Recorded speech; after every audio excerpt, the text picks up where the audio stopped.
بص، هو في حاجة أنا كنت بفكر فيها فترة طويلة وحابب إن أنا أشارككم بيها ولازم نتكلم عنها. هي الحاجة دي هتجيب لك اكتئاب بسيط بس، وده في أول الأمر، بس بعد كده هتعود عليك بنتائج حلوة ونتائج كويسة. وبشكل عام عايزك تركز معايا كويس أوي. إحنا عبارة عن وقت. يعني إيه عبارة عن وقت؟ يعني إحنا كلنا كده عبارة عن أوقات معينة، والأوقات المعينة دي هيجي لها يوم تنتهي. يعني إيه؟ يعني أنا محدد لي مثلا إن أنا أموت بعد 30 سنة أو في 30 سنة، وأنت محدد لك تموت في ال 40، وده محدد له يموت في ال 70، وده محدد له يموت في ال 80. فاحنا عباره عن اوقات معينه، كلنا كده عباره عن وقت، والوقت ده هيجي له وقت وينتهي. يعني ربنا كاتب لكل واحد فينا كده هننتهي امتى. فبما ان احنا عباره عن اوقات معينه في الدنيا، فاحنا محتاجين قد ايه نكون سرعه واقوياء وجامدين قوي في ان احنا نحقق احلامنا بشكل سريع فشخ، علشان خاطر نعرف نتبسط بيها، وعشان خاطر يعني عارف اللي هو ايه، نقدر نعيش جنة في الارض وبعد كده نطلع نعيشها في الاخره. ليه؟ عشان انت لازم تعمل حاجات حلوه في الارض وبعد كده تروح تعيشها في الاخره، يعني فاهم، تكمل هنا وهنا.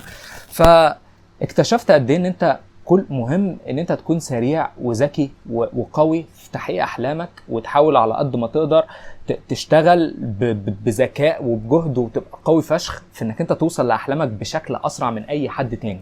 ليه؟ يعني مثلا عايز اقول لك على حاجه. انت قعدت 20 سنه 23 سنه، على ان اغلب الناس بتتفرج على القناه مثلا من الاعمار المتفاوته دي، قعدت 23 سنه مثلا تخين. طب امتى هتكون فورمه؟ انت مثلا لو قدامك سنه تشتغل على جسمك، وقدامك مثلا نقول سنه ونص تشتغل على جسمك، اللحظه اللي انت هتبقى فيها فورمه انت هتبتدي بقى تتعامل في الحياه بشكل مختلف. الناس هتبصلك بشكل مختلف. لو انت بنت هيبصولك بشكل مختلف، ولو انت ولد البنات هتتعامل معاك بشكل مختلف، وهكذا. فانت محتاج تحقق احلامك بسرعة علشان خاطر في الوقت اللي باقي تقدر تستمتع اكتر بالحاجات اللي انت حققتها. حققت فلوس اكتر تقدر تستمتع بيه، حققت جسم احسن تقدر تستمتع بيه، شكلك بيه احلى تقدر تستمتع اكتر. اللي بيحقق احلامه مثلا وهو صغير، فاهم، بياخد قدامه فرصه ان هو يستمتع اكتر، وقدامه فرصه ان هو يتبسط اكتر بكل حاجه عمال يحققها. وانت مش هتخلص. مفيش حاجه اسمها ان انت خلاص هيجي لك وقت وتوقف وتقول خلاص انا كده تمام، انا كده فل. لا، انت ما ينفعش تحس بالامان. وانا كنت لسه منزل بوست على الفيسبوك، يعني اللي عايز يشوف البوستات يتابعني هناك. انا كنت لسه منزل بوست على الفيسبوك بكتب فيه ان انت اللحظه اللي انت هتحس فيها بالامان هي نفس اللحظه اللي انت هتتغفل فيها.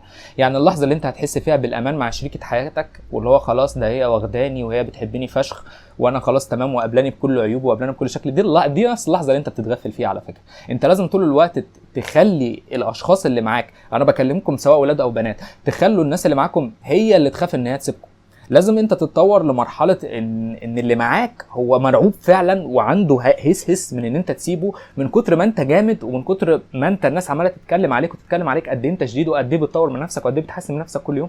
فانت كل يوم شخص مختلف، وكل يوم بتحسن زياده. وده يدخلنا في النقطه الثانيه من الفيديو، ودي مهمه. وانا موقف يعني كلام عن قصه صاحبي المقتول، لان انا محتاج انزل كذا حلقه في البدايه توعي الناس لو هم ماشيين معايا بالترديد يفهموا كده شويه معلومات. طيب، في حاجه اسمها اختار ألمك. يعني ايه اختار ألمك يا عم هادي؟ يعني انا عايز اقول لك على حاجه. انت لما بتقوم يا صاحبي وانت تخين وانت جسمك وحش، انت بتتعرض لآلام شديده يوميا.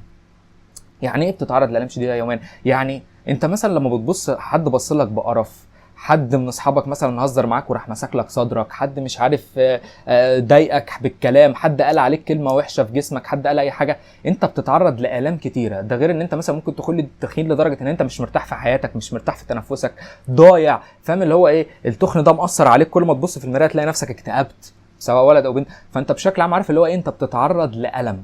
فبشكل عام انت كده كده هتتعرض لألم. يعني فاهم انا بكلمك في ايه؟ انت كده كده هتتأذي، انت كده كده كل يوم في ألم بتعيشه. فطالما في ألم بتعيشه، اختار ألم التدريب، اختار ألم التحسين. يعني انا والله العظيم كل يوم اول ما اصحى من النوم اقول الكلمه دي، اللي هو انا كده كده كل يوم هتعرض لألم. ممكن اقعد في البيت ما اشتغلش وما اعملش اي حاجه، واكل جانك فود واخرب الدنيا واضيع فلوس، فاتعرض لألم ان انا قدام البنت مثلا اللي انا بحبها وعايزها هي تروح مني. مع ان انا ما بحبش حد دلوقتي، بس انا بقول لك يعني مثلا لو انا اخترت بنت وحبيتها، ففي فرص في ناس تانية بقى ايه عايزين نفس البنت دي، في ناس تانية عايزين نفس العربيات، عايزين نفس القصور، عايزين نفس العيشة، عايزين، في ناس برضو معايا في نفس الحي اللي انا ساكن فيه المقرف الزبالة، اللي هو هم برضو عايزين يطلعوا. فاحنا طول الوقت في منافسة. فعارف اللي هو اللحظة اللي انا هوقف فيها شغل على نفسي، اللحظة اللي غيري بيتقدم، واللحظة اللي غيري بياخد الحاجات اللي انا عايزها اساسا. فاهم انا بتكلم في ايه؟ يعني فانت لازم تكون عندك العقليه دي، لازم تكون عندك العقليه دي اللي هو انت كل يوم بتصحى من النوم تختار المك، اختار الحاجه اللي هتاذيك، اختار الحاجه اللي بص اللي هتاذيك بس تحسنك بعدين، مش الحاجه اللي تاذيك وتكمل عليك. يعني انا عايز اقول لك على حاجه، انت مثلا لو مدمن افلام اباحيه، فانت بقالك مثلا 20 سنه قول كده مثلا، فلنفرض 20 سنه مدمن افلام اباحيه، طب انت امتى هيجي لك وقت تبطل ادمان علشان خاطر تبتدي تفوق لنفسك وتبتدي تعرف مثلا وتدرس؟ وانا بنزل لك فيديو عن الافلام الاباحيه كده بشكل عام، دي مشكله كبيره فشخ مش هينفع نخلصها في الفيديو ده، بس انا هلمح لحاجات بسيطه ممكن تدور عليها. فاللي هو انت امتى هيجي لك وقت تبقى عارف وناضج كويس بجسمك، وعارف امتى تعملها وامتى ما تعملهاش عشان خاطر تظبط نفسك، وعشان خاطر اللي هو ايه تبقى واعي بنفسك وتبتدي تخرج من فكره ان في حاجه مسيطره على اكلك، حاجه مخليك ما تطلعش، حاجه بتمنع ان انت تكون اجتماعي. يعني فاهم، في خيرات كتير ممنوع عنك بسبب ان انت مش بتتطور. فانت لازم تختار الالم اللي يفيدك، الالم اللي يحسنك، مش ما انت كده هتتقلب، كده يا باشا هتصحى تتفشخ، كده هتصحى يطلع ميتينك، كده هتصحى تتذل من مدير، وتصحى تتذل من اهلك، تصحى تتذل من الناس اللي انت بتحبهم لما يسيبوك لانك انت مش متطور كفايه. بس انا عايز اقول لك على حاجه، انت لو بتتطور ولو فلوسك بتزيد ولو جسمك بيحلو ولو لبسك بيحلو يا باشا، كل اللي معاك هيحبوك، ولاد او بنات، كل اللي معاك هيزيدوا حبهم ليك اكتر واكتر كل يوم عن اللي قبله. فبشكل عام مش تتعرض لآلام، كل لحظه انت بتتطور فيها انت مش بتتعرض لآلام، وما تحاولش تخلي حد يسيطر عليك. يعني مثلا ما تكونش بتروح الجيم وفي حد بنت بتكلمك فانت خلاص انا هبطل اروح الجيم عشان اكلم البنت دي. انت محتاج كل يوم انك انت تنام وانت كسبان الجوله. يعني ايه نام كسبان الجوله؟ يعني انا النهارده في يوم صحيت من النوم خلاص انا مختار ألمي. يعني ايه مختار ألمي؟ يعني انا عارف ان انا النهارده هروح جيم، عارف ان انا النهارده هتعلم كورس مونتاج، عارف ان انا النهارده هصور كذا، عارف ان انا هنزل اشتغل مش عارف في الحاجه الفلانيه، فانا مختار الآلام بتاعتي اللي انا هعملها.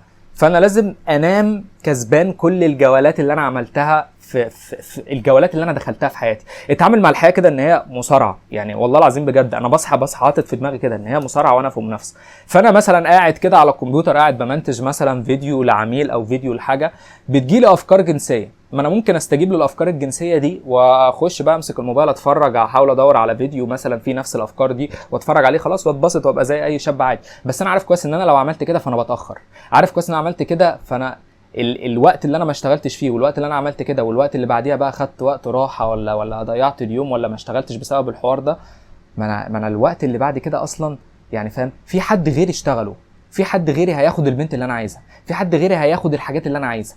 فليه اعمل كده؟ ليه احط نفسي في الدايره دي؟ فانا اللي هو حابب ان انا انام كل يوم وانا كسبان على قد ما اقدر جولات، لان انا كل ما بكسب جولات اكتر كل ما انا بتبسط اكتر، وكل ما انا هسرع اكتر في تحقيق احلامي، وكل ما انت بقيت مسيطر في مجتمع زي مجتمعنا بالظبط. انا عايز اقول لك على حاجه، هو المجتمع الغربي غيرنا، المجتمع الغربي انت ممكن فاهم تفشل وخلاص وتقرر ان انت عايز تعيش حياه عاديه، انما للاسف انت في مجتمع عربي، المجتمع العربي ما ينفعش تعيش حياه عاديه، هتعيش حياه عاديه هيداس عليك، وهنبقى ننزل فيديوهات عن كده وفهمتك قبل كده ووضحت لك في فكره العبيد، ان العبيد هم بيتعاملوا معانا في فكره اللي هو هم محتاجينك طول الوقت ان انت تبقى شغال طول الوقت، تبقى بيتحط لك مجرد اكلك وشربك ويا دوبك جوازك عشان تفضل طول الوقت تحت سيطرتهم وشغال معاهم، فاهم؟ فيعني دي حاجه كده بسيطه. فانت كل يوم حابك انا عايزك تنام كل يوم كسبان الجوله، كل يوم انت خلاص نايم كسبان كل الجولات. جات لك حاجه في دماغك افكار جنسيه خلاص انا مش هعملها، جات لك مش عارف افكار ان انت تاكل اكل غير صحي، لا مش هتاكل اكل غير صحي. وعايز اقول لك ان كل مره بترفض فيها الفكره، الحته القدامانيه بتاعت الفص الجبهي بتاعت العقل من غير ما ادخلك في حاجات مصطلحات علميه كتير قوي، بتنضج اكتر وبتقوى اكتر، وبيبقى عندك قدره على رفض الشهوات والحاجات اللي هي تاخرك اكتر، فبيبقى عندك قدره اكتر ان انت تستحمل الدايت، قدره اكتر انك انت تقاوم الحاجات الجنسيه، الافكار الجنسيه اللي بتجيلك، وما تعملش اي حاجه وحشه ولا اي حاجه تضيع مستقبلك. فانت بشكل عام يا باشا عارف اللي هو ايه، نام كسبان كل الجولات اللي انت ممكن تكسبها، لان كل جوله انت بتكسبها وكل ألم انت بتدفع ثمنه انت مقابله بتاخد حاجه اسمها لذه، حاجه اسمها متعه. يعني ايه؟ يعني انا دفعت يا جدعان انا عايز جسمي يبقى حلو، طيب عشان خاطر جسمي يبقى حلو ده انا لازم اخش في دايت، ولازم اتدرب تدريب قاسي، ولازم كل يوم انزل الجيم واطحن نفسي وافشخ نفسي، حتى لو انا ما عنديش شغف وما عنديش طاقه ان انا اروح الجيم لازم اروح الجيم وعضلاتي وجعاني طول الوقت. ده ألم انا دفعته، مقابله لذه ايه؟ ان انا جسمي بيبقى حلو، الناس بتبص لي بشكل مختلف، اسعار شغلي بتزيد، لان اساسا الناس لما بتبص لك وبتلاقي نفسك مهتم بنفسك هم عايزينك معاهم، هم طول الوقت عندهم استعداد يدفعوا لك فلوس اكتر. طول ما انت شكلك حلو، طول ما انت واجهه، طول ما انت جميل، الناس عايزه تقرب منك، الناس عايزه صاحبك، فاهم؟ فدي لذه. فانت كل ألم بتدفعه في الحياه بتاخد مقابل ليه لذه. لازم تحط في دماغك العقليه دي، لازم تتعامل بالعقليه دي.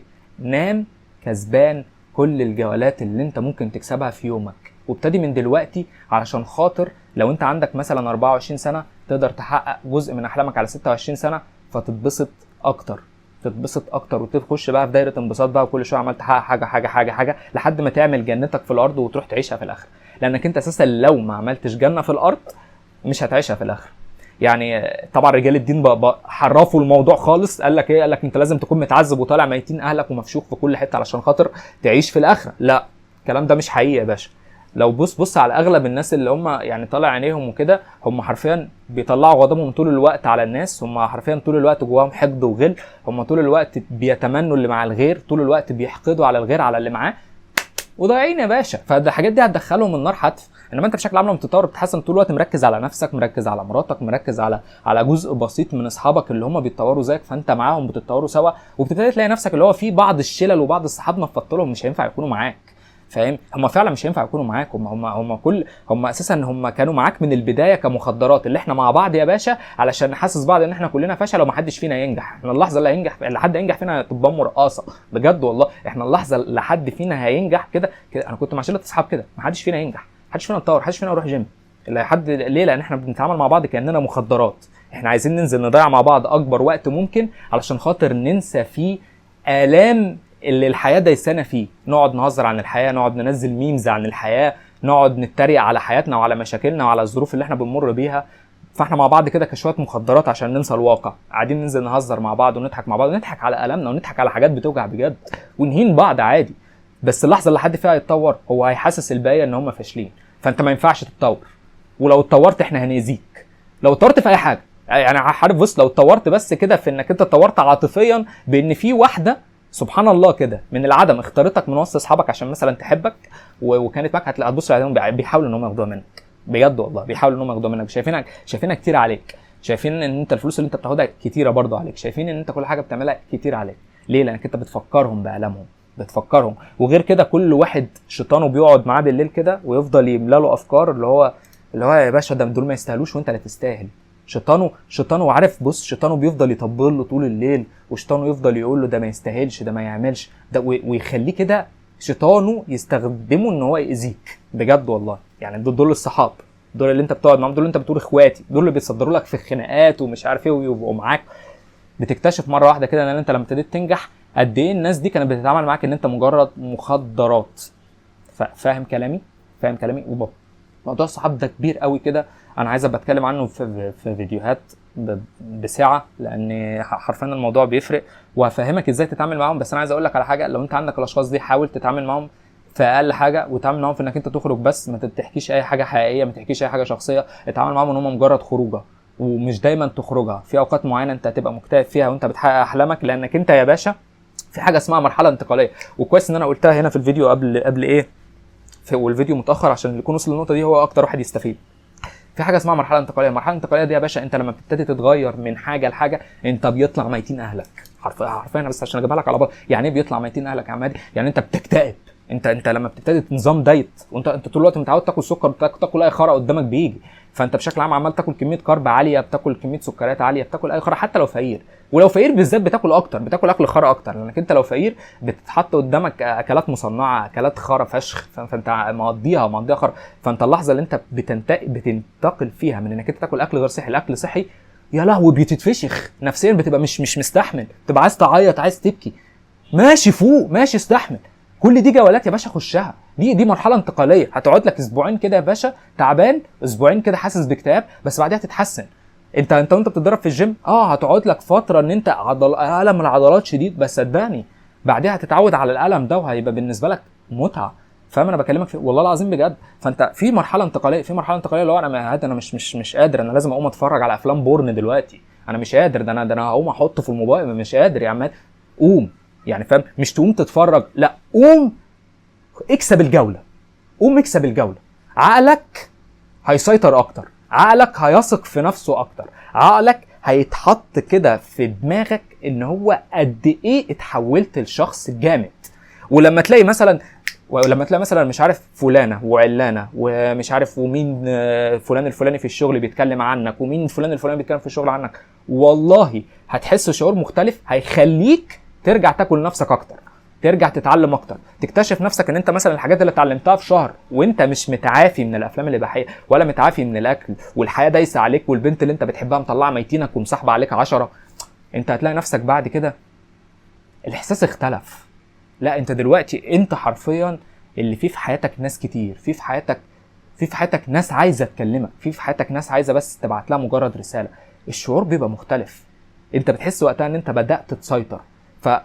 وقتها سيطر بشكل صح، ما تبقاش بقى ابن وسخه مثلا من اللي احنا بنشوفهم بقى، تبقى عايز الشمال وتسيطر بقى بشكل وحش وتستغل الحاجات اللي انت وصلت لها في انك انت تاخد حاجات بشكل وحش. لا خليك خير، خلي الناس تحبك، لان احنا مهمتي برضو ان انا اخليك يعني نعمل جنه في الارض سوا مع بعض كاصحاب وكاخوات، ولما تقابلني في الشارع تسلم عليا ونبقى مع بعض، وفي نفس الوقت نعمل جنه في الاخره. يعني الفيديو ده يتكتب لي في الاخره، فاهم انا بتكلم في ايه؟ فاللي هو نعمل مع بعض جنتين، احنا عايزين نعيش هنا جنه وعايزين نعيش في الاخره جنه، مش اللي هو نعمل هنا جنه ونروح هناك نتشوشو ويطلع ونقعد على السيخ مع ابو لهب، تمام؟ فانا بقى جايبها لك على بلاط، نقفل على كده ونتقابل تاني بعدين.